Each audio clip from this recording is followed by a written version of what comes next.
पाकिस्तान में case report हुआ और इस केस ने पाकिस्तान में खलबली मचा दी। पाकिस्तानियों के सीने छलनी हो गए और उसके बाद एक रिएक्शन सामने आया। रिएक्शन ने इस केस को इतना बड़ा बना दिया कि जस्टिस फॉर रिजवाना के नाम से पाकिस्तान में 2 दिनों तक ये केस टॉप ट्रेंड करता रहा। खबर ये थी कि रिजवाना जो 14 साल की एक मासूम बच्ची हैं, वह इस्लामाबाद के एक सिविल जज के यहाँ मुलाजिमा रही और जो जज साहब की बेगम थी वो इस कदर वहशियाना थी कि उन्होंने बच्ची को इतना मारा कि बच्ची के सर में जख्म हुए और जख्म यहां तक बात पहुंच गई, हद ये थी कि उस बच्ची के जख्मों में कीड़े पड़ गए। उसके बाद जाकर बच्ची को हॉस्पिटल में शिफ्ट किया गया। उसके बाद बच्ची की तस्वीरें, वीडियोस आना शुरू हो गई और पाकिस्तान में जो रिएक्शन था वो बैनुल अक़वामी रिएक्शन बनता चला गया और इंटरनेशनल ऑर्गेनाइजेशंस भी इसके ऊपर रिएक्ट करती रही। फिर उसके बाद बच्ची के जो वालिद हैं उनका रिएक्शन सामने आया और उन्होंने कहा कि मुझे बार बार धमकियां दी जा रही हैं और धमकियां ये दी जा रही हैं कि आप किसी भी तौर पर पाकिस्तान में इंसाफ नहीं ले सकते, लिहाजा आप बैकफुट पर चले जाएं, पीछे हो जाएं, कोई लेन देन कर लें या कोई डील ब्रोक कर लें बुनियादी तौर पर, लेकिन मैं किसी भी तौर पर पीछे नहीं हटूंगा। फिर पाकिस्तान में फैसल वावड़ा साहब की एक ऑडियो लीक होती है जहां पर वो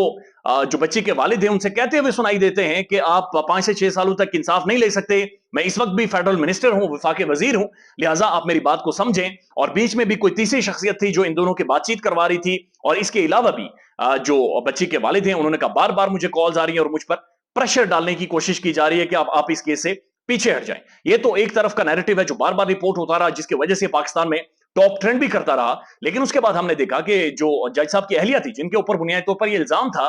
उन्हें फौरी तौर पर प्री अरेस्ट बेल यानी कि गिरफ्तारी से पहले जमानत दे दी जाती है और जज साहब और उनकी बेगम मंजर से ही गायब हो जाते हैं। लेकिन अब जज साहब का रिएक्शन सामने आया है। जज साहब का पहला इंटरव्यू पाकिस्तान के एक सोशल मीडिया के ऊपर छपा है, वो आपके सामने रख देते हैं। लेकिन इस इंटरव्यू के बाद हमने खुद भी जज साहब का नंबर लेकर कोशिश की कि उनसे बातचीत हो। हमारी कोऑर्डिनेटर ने 4 से 5 दफा उन्हें कॉल की, उन्होंने कॉल पिक की, उन्होंने कहा मैं कुछ मिनट में आपको रिप्लाई बैक करता हूं। फिर रिप्लाई नहीं आया, मैंने खुद भी उनसे बातचीत करने की कोशिश की, फोन कॉल्स की, मैसेजेस किए, लेकिन जज साहब ने कोई जवाब नहीं दिया और एक टाइम पर आकर उन्होंने अपना नंबर ही बंद कर दिया, यानी उन्होंने बातचीत नहीं की। लेकिन जज साहब को जो इंटरव्यू छपा है वो बड़ा इंटरेस्टिंग है और जज साहब ने सारा मलबा पाकिस्तान के मीडिया के ऊपर, पाकिस्तान के सोशल मीडिया यानी आपके ऊपर और हमारे ऊपर डाल दिया है कि हम लोग जिम्मेदार हैं जो ये केस इतना बड़ा बना है। और जज साहब को यह फिक्र है कि उनकी जाती रेपुटेशन और उनके बच्चों का मुस्तकबिल बहुत बुरी तरह से हर्ट हुआ है जो केस सोशल मीडिया के ऊपर और मुख्तलिफ जगहों पर यह रिपोर्ट हुआ है। जज साहब का यह कहना है कि यह बच्ची हमारे घर में एक सहेली के जरिए आई थी, यानी उनकी बेगम की एक सहेली थी, वो इस बच्ची को उनके घर में लेकर आई थी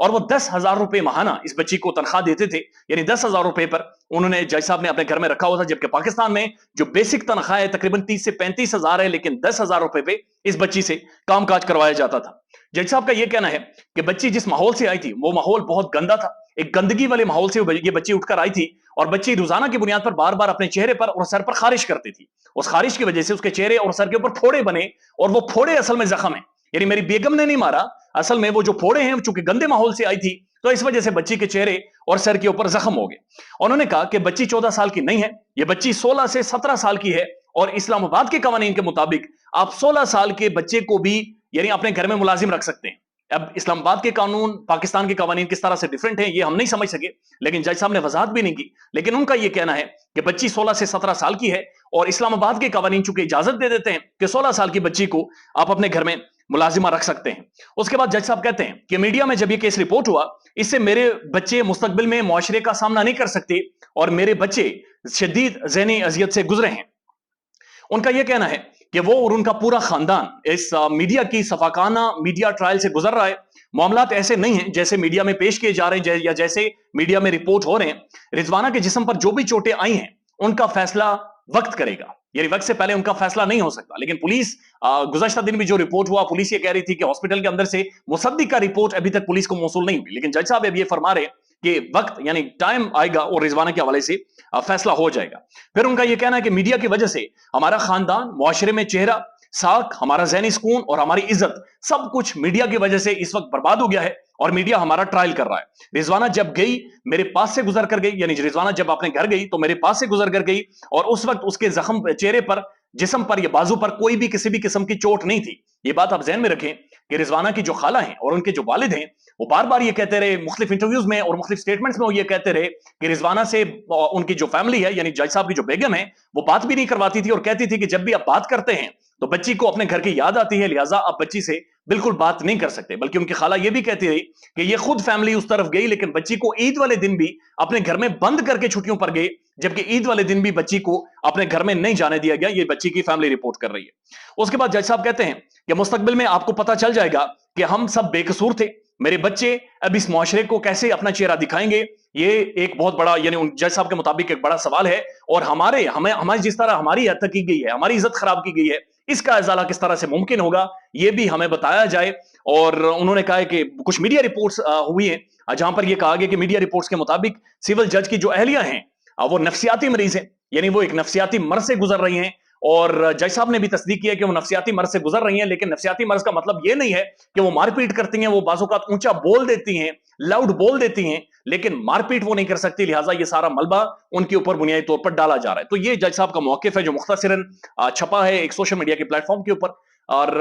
یہ بڑا کریڈیبل پلیٹ فارم ہے، ظاہر ہے وہاں جہاں پر یہ رپورٹ ہوا ہے، لیکن اس کے اندر بہت سارے اور سوالات ہیں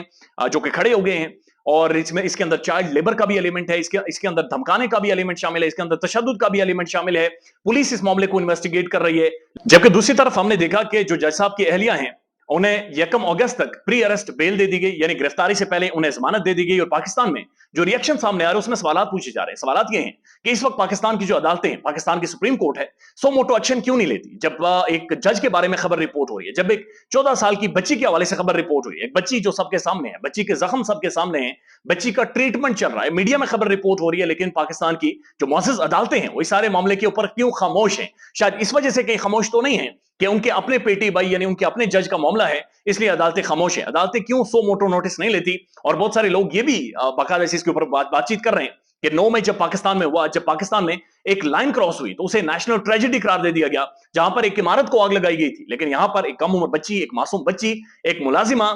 جو تعلیم نہیں کر سکی، جس کے پاس پیسے نہیں تھے، محض 10,000 روپے کے لیے وہ کام کاج کر رہی تھی، اس کے اوپر اتنا شدید ظلم ہوا، لیکن کرائسس کیوں نہیں کریٹ ہوا؟ اتنا بڑا ریئیکشن پاکستان میں کیوں نہیں آیا؟ پاکستان کا میڈیا اس کے اوپر کھل کر بات چیت کیوں نہیں کی؟ میڈیا میں ٹرانسمیشنز کیوں نہیں ہوئی؟ اور پاکستان کی عدالتوں نے اس سارے معاملے کا نوٹس کیوں نہیں لیا؟ معاملہ ابھی بھی انویسٹیگیٹ ہو رہا ہے، بہت ساری چیزیں، حقائق آنے والے ٹائم میں سامنے آئیں گے، لیکن ایک بات بڑی کلیئر ہے، کھل کر سامنے آ رہی ہے کہ جتنا زیادہ اس معاملے کو ڈیلے کیا جائے گا، جتنا زیادہ ٹائم دیا جائے گا ملزمان کو، اتنا زیادہ یہ کیس خراب ہوتا جائے گا، اور بدقسمتی سے ایسا کوئی بھی کیس ماضی میں حل نہیں ہو سکا، ایسا کوئی بھی کیس ماضی میں کسی بھی وکٹم کو انصاف نہیں مل سکا۔ لیٹس ہوپ اور دعا کرتے ہیں کہ اس بچی کو، رضوانہ کو، 14 سال کی معصوم بچی کو انصاف ضرور ملے۔ خیال رکھیے گا اپنا، اللہ حافظ۔